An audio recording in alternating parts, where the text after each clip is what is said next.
L'émission L'Entretien vous est présentée grâce au soutien de notre sponsor et partenaire Amana Assurance. Amana Assurance, assurance de personnes, prévoyance, santé et voyage. www.amana.dz. Amana Assurance, lekum ou des azalekum.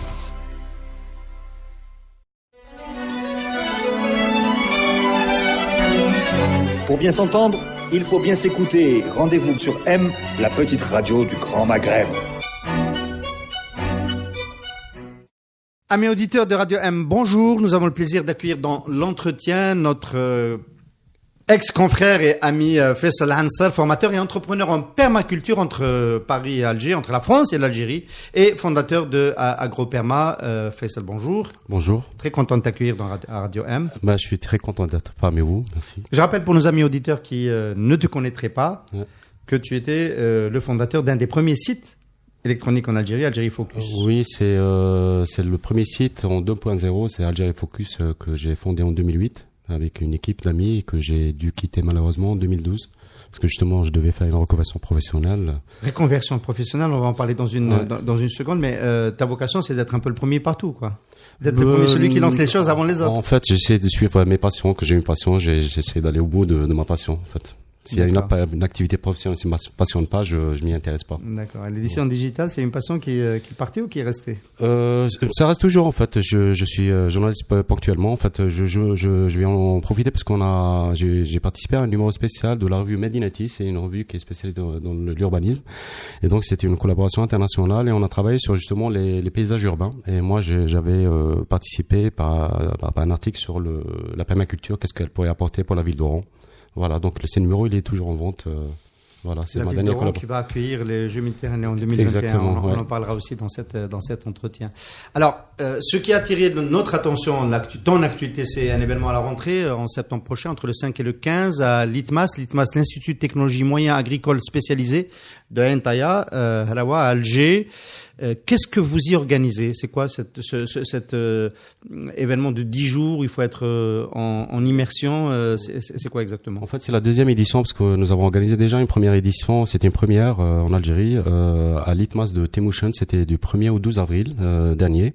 Et en fait, c'est en immersion. Effectivement, c'est ce qui se fait un peu quand on parle de permaculture. On a plusieurs étapes. On a les 48 heures, c'est juste une initiation, et après on fait ce qu'on appelle un CCP, cours certifié de permaculture. Mais en fait, pour l'Algérie, en fait, on a été au-delà du CCP. En fait, on avait un programme assez plus chargé en termes de contenu et en immersion, parce qu'on peut pas appréhender l'idée de la permaculture si on la vit pas sur la place. En fait, si on n'est pas imprégné du lieu et on est imprégné des gens avec lesquels on va passer les 10 ou 12 jours. Donc du coup, voilà, c'est parce qu'on a des activités toute la journée et on a des activités, par exemple, de team building, de débat, etc. le soir. Donc voilà, ça, il y a nécessité d'être présent, de passer la nuit sur place. Mais on a quand même le sentiment que, parce qu'on va évidemment rentrer dans le détail, que ce serait plutôt dans un champ qu'une activité comme ça devrait se dérouler. Oui, en fait, parce que effectivement, quand on parle de design en permaculture, dans cette optique-là, en fait, du jardinage, bien sûr, on a besoin d'un terrain. Et on a eu la chance, justement, moi, quand j'ai organisé au départ, je pensais à une ferme, louer une ferme et organiser ce séjour de formation en permaculture. Mais nous avons eu la chance, et je remercie le directeur de l'ITMAS de Temouchen qui nous a fait confiance, en fait, et donc il nous a ouvert les portes de l'ITMAS de Temouchen. Et donc, du coup, c'était inespéré à un certain moment. Parce que vous avez l'échelle et les espaces pédagogiques et les travaux pratiques, et puis surtout parce qu'on touche l'institutionnel et la société civile. Et donc du coup, parce que chaque fois quand on a été, il nous a ouvert les portes de l'ITMAS de Temouchen, on lui a offert 5 postes, en fait 5 places gratuites pour les étudiants et les enseignants. Et donc il y a eu la participation des directeurs adjoints et 2 profs de l'ITMAS. Donc ça nous a permis justement d'avoir des échanges et parler un peu de l'avenir un peu de l'agriculture, et notamment de la permaculture. Voilà. On va beaucoup parler j'espère de cette on va dire pénétration de la permaculture en Algérie, mais auparavant, en 2008, quand tu choisis de faire cette reconversion professionnelle, la permaculture, elle en est à ses premiers balbutiements encore. En fait, c'était en 2012. 2008, c'était le lancement du journal Algérie Focus. Et en 2012, j'ai décidé de faire une reconversion professionnelle parce que justement, c'est le journalisme qui m'a poussé à aller vers l'agriculture, parce que je commençais m'intéresser un peu aux enjeux géopolitiques, et je trouvais que l'alimentation c'était quand même un enjeu très important. Et si vous vous rappelez, c'était la crise de l'émeute de la faim. Janvier 2011, pas en Algérie. Il y a eu 2007-2008 et après il y avait 2011 aussi, mais 2008 il y a eu justement une flambée aussi des prix, et c'était les banques notamment qui commençaient à s'intéresser à tout ce qui est produits alimentaires. 2008 c'était parce qu'on avait beaucoup utilisé les récoltes pour produire du biocarburant. En fait, il y avait cette raison-là, mais il y avait la raison, c'est que les banques commençaient à investir dans les sites pour stocker les alimentations et commençaient à faire de la spéculation. Et comme l'économie c'est l'offre et la demande, donc ils achetaient les quantités de matières premières alimentaires, riz, café, etc. Puis après, ils proposaient ils imposaient leur prix. Et donc là, c'était un déclic pour moi. Je dis, à un certain moment, pour être un homme ou une femme libre ou un pays libre, il faut commencer vraiment par sa souveraineté alimentaire. Et donc le déclic, c'était à partir de là. Et donc du coup, je me suis dit, à un certain moment, il va falloir que je m'intéresse à cette question d'alimentation. Et donc du coup, je commençais par moi-même. Et donc j'ai eu la chance de pouvoir suivre une formation en agriculture biologique. Alors, pour les novices comme nous, qu'est-ce que tu dirais pour définir la permaculture? Parce que nous, on a un peu le sentiment, enfin, comme ça, a priori, vu de loin, que ça recoupe la bio-agriculture. En règle générale. Oui, en fait, on fait de l'agriculture biologique, mais on va au-delà, parce que quand on parle de l'agriculture biologique classique, c'est un cahier des charges, en fait. C'est un cahier des charges qu'il faut respecter pour avoir une certification. Mais c'est ma formation de base, quand j'ai fait ma reconversion, c'est ce que j'ai fait, c'est l'agriculture biologique. Mais vite fait, j'ai compris, j'ai observé qu'il y avait les mêmes travaux que l'agriculture conventionnelle, l'agriculture chimique. C'est que on organisait les semences, en fait, la plante en laboratoire, et on essayait d'adapter le milieu dans lequel, donc ça veut dire le terrain, aux conditions de laboratoire. Et donc, quand on commence à faire comme ça, en fait, on est en train en lutte permanente contre la nature. Et donc, c'est une débauche d'énergie. Mais la permaculture va au-delà, parce qu'on est déjà à la base d'une éthique, qui s'articule sur 3 principes. C'est prendre soin de la nature, prendre soin de l'être humain et partage équitable des ressources. Donc ça verrouille. Et à partir de là, en fait, on élargit le champ d'action de la permaculture. On a une approche plutôt holistique. C'est l'agriculture. Si on parle d'agriculture, il faudrait qu'elle soit intégrée dans un milieu. Ça veut dire il faudrait qu'elle soit en interaction. Il faut qu'on étudie tout le milieu pour que justement on ait une agriculture durable et pérenne. C'est ça la permaculture. En fait, une agriculture durable, c'est une agriculture qui s'adapte au milieu d'abord. Voilà, qui n'amène pas de solution toute faite. S'adapte au milieu. Après, en fait, c'est une agriculture qui est scientifique, tout simplement. Jusqu'à maintenant, depuis la PAC, la politique agriculture commune, on a plutôt privilégié européenne. Européenne. Ça a commencé au sortir de la Deuxième Guerre mondiale. On s'est beaucoup concentré sur l'agriculture azotée, c'est-à-dire c'était injecter de l'azote, les NPK et tout, donc azote, phosphore. En fait, l'agriculture réelle, la nature fonctionne depuis des millions d'années, c'est plutôt carboné, c'est-à-dire qu'il faudrait créer de l'humus. Et c'est à partir, en fait, juste pour schématiser, l'agriculture chimique classique, c'est on nourrit la plante directement. Et l'agriculture classique, ce qui est naturel, c'est qu'on nourrit le sol pour à son tour il nourrit la plante. Et ça, c'est naturel. C'est depuis des millions d'années, la nature fonctionne comme ça. Et donc c'est pour ça qu'on a des systèmes résilients. En fait, actuellement, on parle beaucoup de si on revient à une agriculture naturelle, biologique, permaculture, ce que vous voulez, tout ce qui est agroécologie, ça serait la famine dans le monde. Mais avant l'invention de l'agriculture chimique, ils faisaient comment les gens avant pour se nourrir? On peut vous rétorquer, les gens c'était 500 millions d'habitants. Aujourd'hui, on va vers les 10 milliards d'habitants. Oui, effectivement, 500 millions d'habitants. Il y a un livre qui vient de sortir du rapporteur des Nations Unies sur les questions de l'alimentaire, sur Jean Ziegler, qui s'appelle Destruction massive.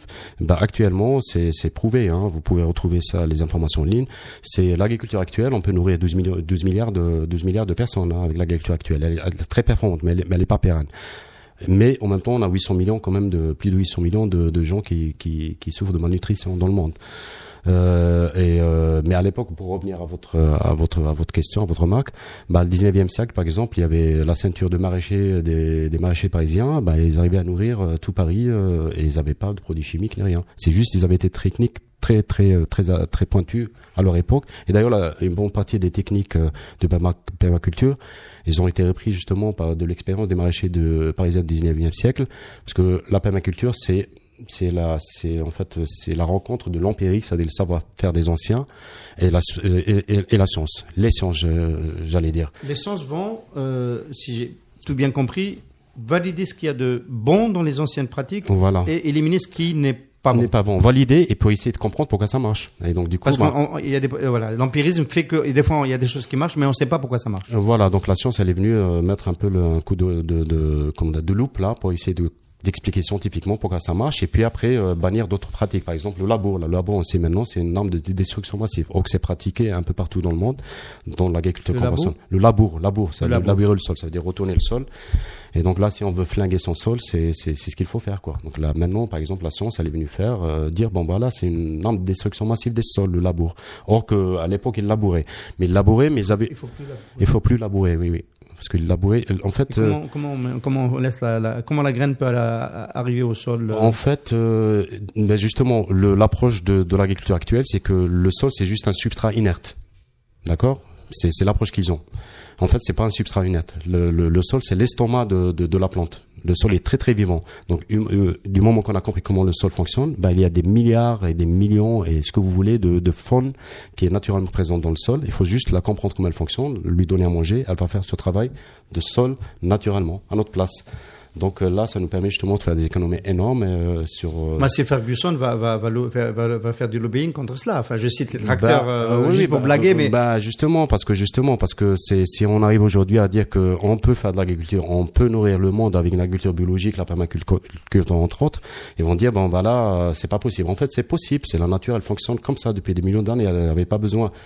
On s'espère beaucoup des écosystèmes en permaculture. L'écosystème le plus abouti naturellement, c'est une forêt. Est-ce qu'on a vu quelqu'un venir travailler, labourer le sol en forêt? Elle se reproduit toute seule. Voilà. Donc c'est ça en fait. On a compris qu'il y a des lois universelles et on récupère ces lois universelles et on les applique à l'agriculture, entre autres quand on est en permaculture, parce que ces lois universelles peuvent être appliquées pour organiser des sociétés, une entreprise, etc. Ça va au-delà de l'agriculture tout simplement. Pardon. Est-ce que tu dirais quand même que ce qu'on gagne avec la permaculture, c'est peut-être pas dans un premier temps retrouver les niveaux de rendement de l'agriculture conventionnelle, donc chimique, même si aujourd'hui on intègre une partie de la agriculture dans le conventionnel, on est d'accord. C'est pas de retrouver tout de suite les mêmes niveaux de rendement, mais c'est quand même d'avoir des rendements, une projection et préserver le caractère durable de cette activité, ce qui n'est plus le cas aujourd'hui avec l'activité chimique. En fait, on est en plein dedans. On parle beaucoup de transition en Algérie. C'est pareil, c'est pareil pour l'agriculture. Si j'ai passé des années à empoisonner mon sol, en fait, il devient junkie. Ça veut dire, je vais lui mettre les engrais chimiques, etc., pour qu'il puisse donner de la production. Mais du jour au lendemain, un drogué, même quand on va dans les centres de désintoxication, ils vont lui quand même injecter un peu de drogue, mais ils réduisent jusqu'au jour où il va être sevré complètement et il va recouvrir sa santé. Le sol, pareil, si on a mis des années à l'empoisonner et il devient drogué, il va falloir justement du temps pour justement aggrader le sol. C'est ce que fait la permaculture et l'agroécologie en général, c'est aggrader ce qui est le contraire de dégrader. Il faut comprendre que, en fait, juste pour schématiser aussi, pour que nos auditeurs comprennent, il y a 3 niveaux de mort du sol. Il y a la mort biologique, et quand il y a la mort biologique, ça veut dire on va tuer la faune et surtout la faune du sol. Après, ça va enchaîner une mort chimique du sol, et après, quand il y a la mort biologique et chimique, c'est rattrapable. Après, on a ce qu'on appelle la mort physique. La mort physique, c'est que le sol perd ses argiles. Quand il perd ses argiles, il reste que du sable. Et actuellement, depuis le début de l'agriculture, il y a des 1000 ans, c'est l'humain qui a créé une bonne partie des déserts qu'on voit un peu partout dans le monde. Mais depuis un siècle, quand on a vraiment commencé à faire l'agriculture chimique, on est en train de vraiment avancer à pas géant sur la désertification des zones agricoles, parce que justement on a ce cercle vicieux, mort biologique, mort chimique, après mort physique. On a parlé quand même à un moment donné de la résilience des sols. Elle est où la résilience? La résilience du sol, justement, quand on parle de la résilience du sol, c'est comme nous, c'est le matin, je prends un bon petit déjeuner, j'ai une hygiène de vie, etc. Même s'il y a une épidémie de grippe autour de moi, je peux être résilient, donc je peux être résistant. C'est pareil le sol, si on le respecte, si on le nourrit bien, si on prend soin, il devient résilient. Et les plantes qu'on va y mettre, elles vont être résilientes aussi. Alors, fais ça. J'ai dit au début de cette émission que tu étais formateur, entrepreneur en permaculture entre la France et l'Algérie. On va commencer par ce que tu fais en France avant de venir à ce que tu vas faire en Algérie, que tu as déjà commencé à faire. Ça se passe comment la permaculture en France? En France, la permaculture, ça fait à peu près une dizaine d'années qui a commencé un peu à parler d'elle, surtout via la ferme Le Bec et Loin où j'ai travaillé quelque temps là-bas. En Île-de-France? Non, c'est Le Bec et Loin, c'est en Normandie. Et donc du coup, la permaculture vient initialement de l'Australie. C'est deux fondateurs, c'est Bill Mollison et David Holmgreen, c'est des agronomes australiens qui ont développé justement ce concept de permaculture. C'est arrivé aux États-Unis, il y a un décalage de 10 ans à peu près, 10 à 20 ans. C'est arrivé en France il y a une dizaine d'années, 10-15 ans. Et donc du coup, moi, comme j'ai fait ma formation d'agriculture biologique classique, j'ai fait quand même 2 ans à peu près dans des fermes biologiques, mais j'ai trouvé que c'était les mêmes travers, que c'était bien déjà qu'on fasse de l'agriculture biologique, mais qu'on pouvait aller au-delà, quoi, pour être un peu plus durable et pérenne.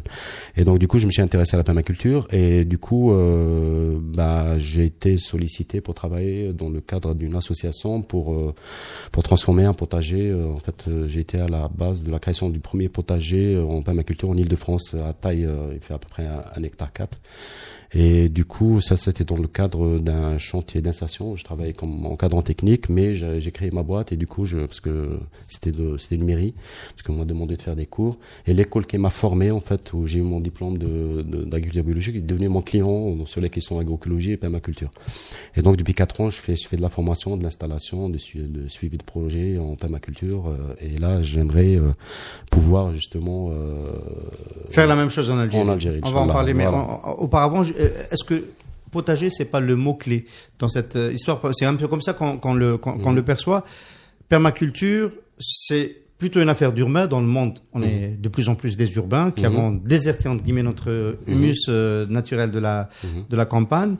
Et ce seraient des urbains qui feraient de l'agriculture différemment, qui le feraient à petite échelle pour donc culture vivrière, pour s'autonomiser au niveau de leur alimentation, etc. Est-ce que c'est pas la porte d'entrée vers la permaculture? Ça pourrait être ça. C'est plus au-delà que de ça. C'est justement la FAO. Elle est en train les derniers rapports, ils disent qu'à un certain moment, il va falloir, vu qu'on y a l'extorsion humaine et puis on détruit de plus en plus des écosystèmes naturels, parce qu'il y a le béton qui gagne du terrain et il va falloir justement passer par l'agriculture urbaine pour pouvoir subvenir une partie des besoins alimentaires de l'humanité. Et donc du coup, oui, effectivement, ça c'est une spécialité de la permaculture, c'est la permaculture urbaine, mais après il y a la permaculture qu'on peut appliquer tout à fait périurbaine, par exemple la ceinture, autour des grandes villes, parce que il faudrait rester aussi dans l'agriculture de proximité, en fait, des circuits courts, etc., justement pour réduire notre empreinte carbone, etc. En fait, c'est toute une logique, c'est toute une installation, une réflexion, et c'est ce qu'on appelle le design en permaculture. Ça, c'est un peu la quintessence de la permaculture, c'est faire les designs, ça veut dire faire des conceptions pour avoir des systèmes humains qui soient écologiquement durables, humainement équitables et économiquement viables.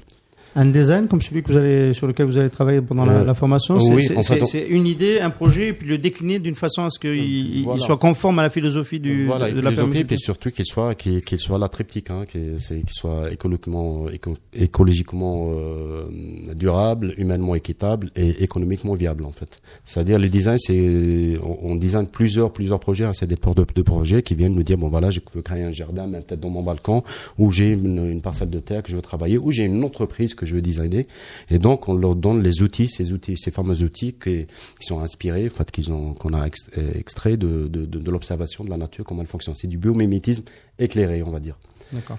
Alors la permaculture en Algérie, nous on a entendu parler de cela à Radio AM et à Maghreb Émergent il y a une année ou deux, avec un événement autour de l'association Torba qui a fait une restitution d'une activité avec une récolte d'ailleurs de spéculation, enfin dans le sens agricole, née de la permaculture. Tu as déjà contribué à former chez Torba et ailleurs. En 2015, on était rentré en contact avec Torba. En fait, à l'époque, c'était les amis de Pierre Lapierre. Ils faisaient plutôt de l'agroécologie. Donc moi, je suis venu 2 fois. J'ai animé 2 stages de 48 heures. Et à partir de là, ils ont commencé à s'intéresser à la permaculture, en fait. Donc j'ai travaillé avec eux, c'est une association qui fait du bon travail. Alors ça c'est Alger, est-ce que ça c'est essaimé un petit peu en Algérie?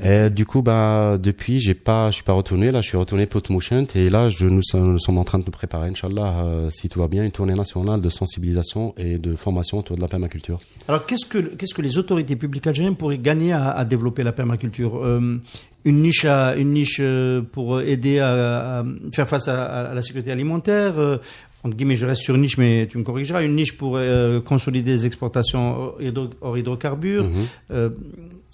Comment on peut les intéresser pour leur dire c'est un enjeu d'avenir, un peu différemment comme les énergies renouvelables qui viendraient en appoint à l'énergie carbone? D'accord. En tout cas, il y a un principe dans la permaculture, on dit un élément, plusieurs fonctions. Quand on installe un élément en permaculture, il faudrait qu'il joue plusieurs rôles. Donc la permaculture en Algérie pourrait jouer plusieurs rôles. Elle pourrait avoir un spectre d'action un peu plus large. Ça veut dire toucher par exemple à l'agriculture. L'accès au foncier, c'est très compliqué en Algérie. Je suis en train de l'expérimenter. Si on passe en permaculture par exemple 1 hectare, on pourrait placer 10 personnes. Parce que c'est des techniques agricoles densifiées qui demandent pas mal de technicité, mais sont hyper productifs. Ça veut dire, on parlait tout à l'heure de l'urbain. L'urbain, on n'a pas beaucoup d'espace. 1 hectare, 10 personnes, il y a un problème de viabilité économique quand même. Non. En fait, il y a une étude qui est tout à fait consultable sur Internet, sur la ferme du Bakéloin, où c'était lié AgroParisTech et l'INRA. Ils ont fait une étude avec la ferme du Bakéloin sur 1000 mètres carrés. Et les résultats, c'est une approche scientifique. Ils ont vraiment tout noté et tout. Et ils ont trouvé que sur 1 hectare, on pouvait avoir la productivité. Il faut qu'on m'explique ça, parce qu'on est quand même tourné économie ici. Si ça permet de faire vivre autant de gens sur une parcelle aussi petite, c'est pas parce que les rendements sont exceptionnellement forts, c'est peut-être parce que la valorisation de marché de ces produits-là, c'est une valorisation bien plus haute que celle de l'économie conventionnelle, de l'agriculture conventionnelle. C'est les deux, parce que même nos techniques, quand on parlait tout à l'heure de motorisation, c'est standardisé. Par exemple, moi que j'ai fait ma formation de maraîchage biologique classique, on me disait sur une parcelle, sur une planche, on appelle ça une planche, là on va semer. Pour faire des carottes, il faut mettre 4-5 lignes. Ils disent pour aérer, pour qu'il n'y ait pas de maladie. En fait, c'est l'outil qui est derrière tracté et il peut pas faire au-delà de 4-5 lignes parce qu'il faut passer derrière des herbes, etc. Moi, la même largeur, je peux faire entre 12 et 17 lignes. Vous voyez, donc je passe du simple je multiplie par 10 fois. Et là, on m'associe. Parce que ça marche comme ça, parce qu'on va le faire à la main. On va le faire à la main et donc on n'a pas besoin de machine en fait, on le fait à la main. C'est pour ça que c'est des fermes généralement à dimension humaine. Et donc du coup, la nature, comment dire, vous laissez n'importe quelle parcelle, elle va se couvrir. C'est comme nous les cheveux, on a les cheveux pour protéger du soleil. Les plantes, c'est pour protéger le sol. Le sol, il est jamais à nu dans la nature. C'est l'une des leçons de la nature. C'est-à-dire le sol qu'il faut qu'on le couvre tout le temps. Et on va les couvrir par les cultures. C'est en fait toute calorie de soleil, il faudrait qu'elle tombe sur un végétal, donc on va créer de la biomasse, en fait, de l'énergie. Et donc du coup, c'est une petite surface, on peut produire énormément. C'est juste parce que c'est possible en fait, c'est tout à fait faisable. Et c'est dans le fonctionnement de la nature. La nature elle fonctionne comme ça naturellement. Donc on va dans son sens, sauf juste on va faire de la production alimentaire, quoi. Bien. Alors l'Algérie, il y a est-ce que la problématique de la chimisation de l'agriculture algérienne est aussi avancée qu'ailleurs? Ou est-ce qu'il y a plus de possibilités aujourd'hui de rattraper les sols et de rattraper cette expérience de l'agriculture chimique? Je parlais tout à l'heure des 3 morts. Là, l'Algérie n'est pas très impactée, heureusement, actuellement par l'industrialisation chimique, mais on n'est pas en train d'apprendre des erreurs des autres. En Europe, ils se sont rendus compte qu'ils sont de flinguer leur sol et ils sont en train de revenir en arrière. Donc, ce serait dommage qu'on refasse les mêmes erreurs et ne pas apprendre des erreurs des autres. Et donc du coup, nous, l'Algérie, on fait quoi d'Asmidal? On ferme Asmidal, on n'a plus besoin des engrais? On a besoin des engrais, mais peut-être des engrais naturels. En fait, une fois qu'on a compris, il faut juste comprendre la constitution. Je donne encore une petite information. Une plante, c'est 94% constitué d'air. En fait, c'est de l'hydrogène, du carbone et de l'oxygène. Et ça, c'est trivial. On en trouve en quantité. La plante, si on prend une plante, on la sèche, on va trouver, elle est constituée de 94% de ces 3 molécules. Elle prend que 6% du sol. C'est-à-dire, la biomasse, pour créer de la biomasse, de la quantité, c'est l'air. Puis après, une fois qu'on a injecté un peu de carbone, je disais tout à l'heure du carbone, création de l'humus, pour revenir aussi les villes, l'avantage c'est qu'on a toute cette matière organique qui n'est pas valorisée, on peut la composter, etc., créer du compost, etc., tout ça on peut le valoriser. C'est ce que préconise par exemple la Blue Economy, c'est une nouvelle approche économique, ça veut dire, c'est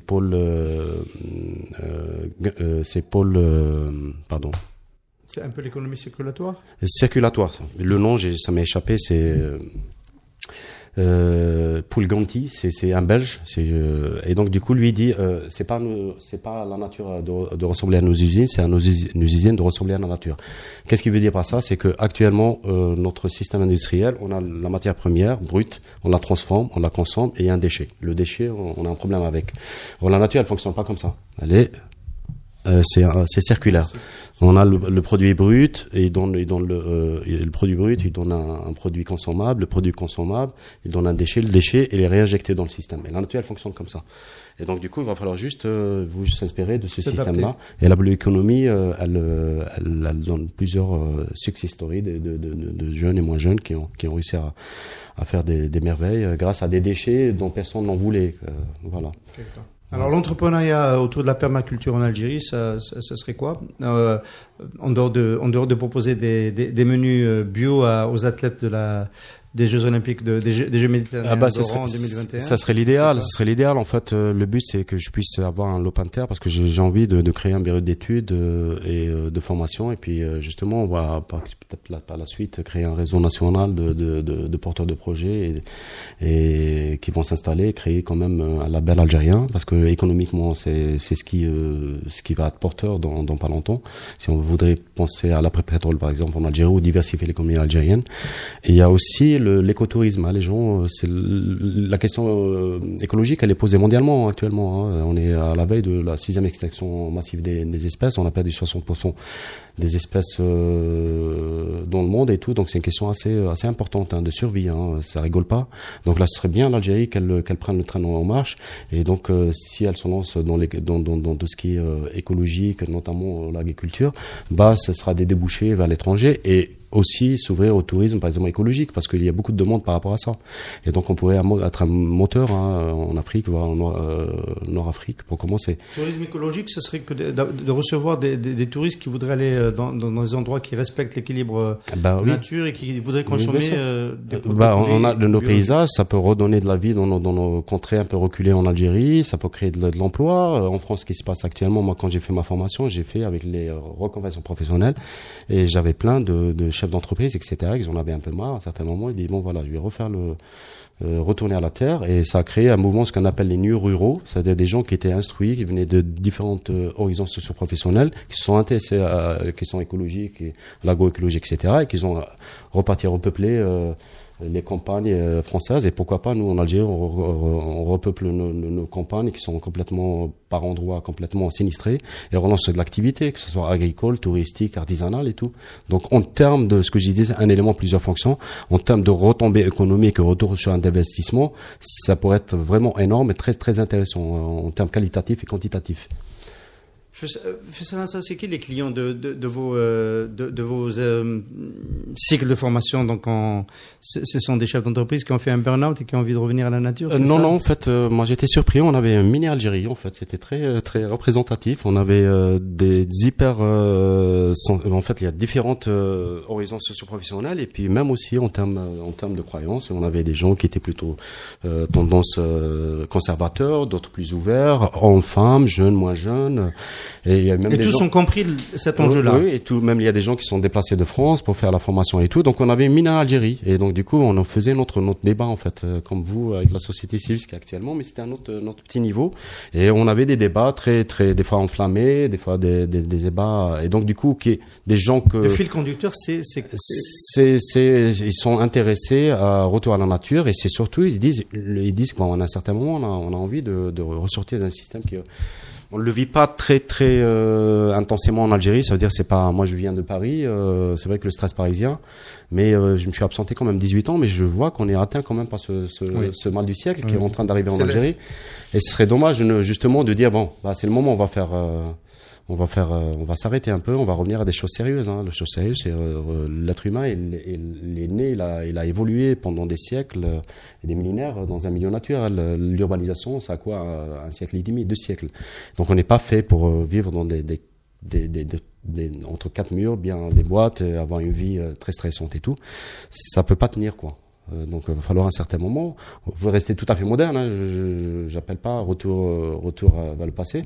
C'est un retour vers le passé. C'est bien de le rappeler. La permaculture, c'est d'abord une démarche scientifique. Non, c'est très scientifique. Hein. C'est au contraire, quand on comprend comment ça fonctionne, on va beaucoup moins se fatiguer. C'est que je comprends que le sol fonctionne comme ça. C'est qu'il faut juste que j'alimente le sol et puis il y a naturellement des vers de terre, etc. C'est toute une faune. Hein. C'est très riche qui va faire le travail à mon place.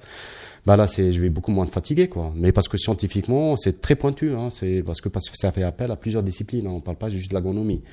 Il y a de la botanique, il y a de la climatologie, il y a la pédologie, il y a des maths, il y a de la médecine. C'est incroyable, hein. Alors, ça me fait penser, on va finir sur ça. L'approche philosophique de la permaculture est en train de sortir du seul cadre de l'agriculture. C'est quelque chose qu'on peut appliquer à d'autres domaines d'activité de l'homme. J'ai assisté, par exemple, à un informaticien qui a fait un programme informatique sur les bases de l'outil de design de permaculture. C'est une approche holistique. Ça veut dire, on fait des systèmes résilients.